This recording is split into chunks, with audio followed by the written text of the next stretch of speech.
संभाजी महाराज की मौत का बदला कैसे लिया गया? क्या आप जानते हो संभाजी महाराज की क्रूर हत्या के बाद मराठों ने ऐसा बदला लिया कि मुगलों की जड़ें हिल गई। पूरा सच इस वीडियो के माध्यम से जानिए।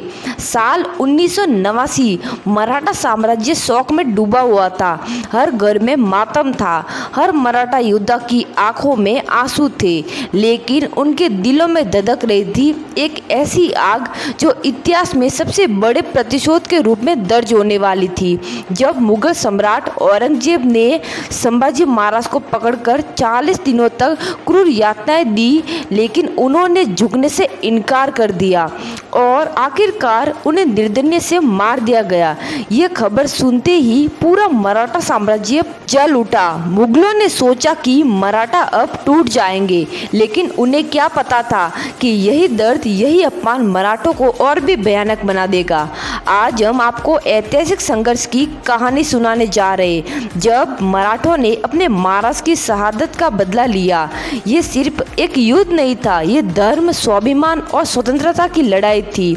छत्रपति संभाजी महाराज को मुगलों ने धोखे से बंदी बना लिया। तब 1989 में उन्हें औरंगजेब के सामने पेश किया गया।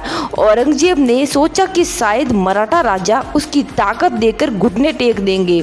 उसने संभाजी महाराज को इस्लाम कबूल करने का प्रस्ताव दिया, लेकिन क्या आपको पता है, उन्होंने कहा कि मैं मर जाऊंगा लेकिन अपने धर्म से कभी समझौता नहीं करूंगा।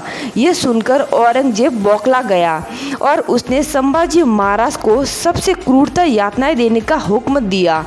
40 दिनों तक लगातार यातनाएं दी गई। उनकी आंखें फोड़ने की कोशिश की गई, उनके नाखून उखाड़ दिए गए, लोहे के गर्म शरीर से उनके शरीर पर घाव दिए गए, लेकिन संभाजी महाराज ने एक बार भी मुगलों के आगे सिर नहीं झुकाया। अंत में 11 मार्च 1689 में उन्हें बेरहमी से मार दिया गया। जैसे ही ये खबर रायगढ़ और पूरे मराठा साम्राज्य तक पहुंची, वहाँ मातम छा गया। लेकिन इस मातम के बीच एक निर्णय लिया गया।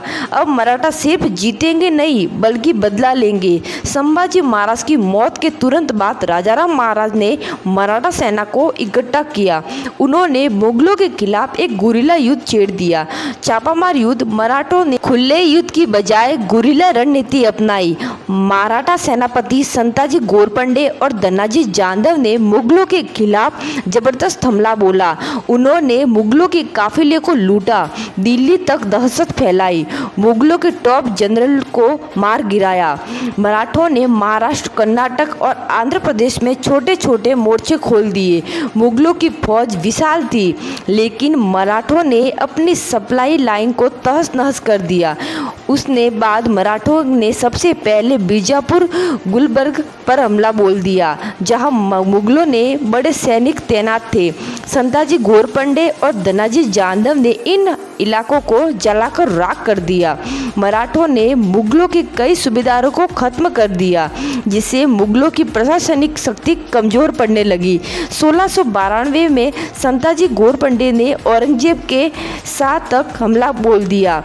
औरंगजेब को अपनी जान बचाकर भागना पड़ा। मराठों ने 17 वर्ष तक लगातार युद्ध, लगातार धीरे धीरे मुगलों की शक्ति को कम होने लगी।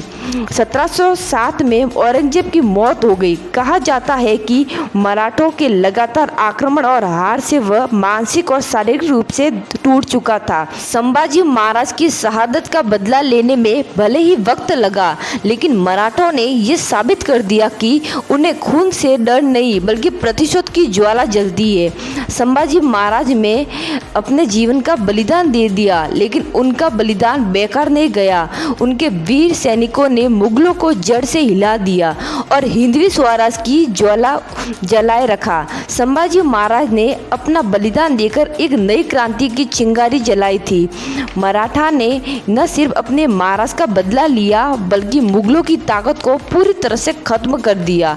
और यही वजह है कि जब भी हम भारत के इतिहास में सबसे पहले बड़े प्रतिशोध के बारे में बात करते हैं, तो मराठों का ये युद्ध हमेशा याद किया जाता है। इस वीडियो को ज़्यादा से ज़्यादा शेयर कीजिए, ताकि हर कोई हमारे महान इतिहास को जान सके।